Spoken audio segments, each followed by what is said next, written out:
తెలంగాణ రాష్ట్ర రెవెన్యూ శాఖ మంత్రి పొంగులేటి శ్రీనివాసరెడ్డి శనివారం మాట్లాడుతూ దొర కేసీఆర్కి ఏం ఆలోచన వచ్చిందో తెలియదు కానీ రాత్రికి రాత్రి వీఆర్ఏ వ్యవస్థలను రద్దు చేశారన్నారు. రాష్ట్రంలో మళ్లీ వీఆర్ఏ వ్యవస్థలను పునరుద్ధరిస్తామని ఆయన స్పష్టం చేశారు. జూన్ 2 నాటికి ప్రభుత్వం ద్వారా లైసెన్సులు ఇచ్చి 6,000 మంది సర్వేయర్లను నియమిస్తామని తెలిపారు.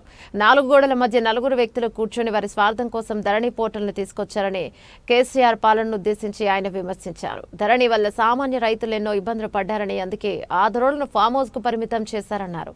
ధరణి పోర్టల్ను అడ్డం పెట్టుకుని గత బీఆర్ఎస్ భూముల వివరాలు త్వరలో బయటపడతాయని, భూభారతికి భయపడి దోపిడీదారులు పారిపోయారని, అందుకే రియల్ ఎస్టేట్ రంగం కొద్దిగా మందగించిందని ఆయన అన్నారు.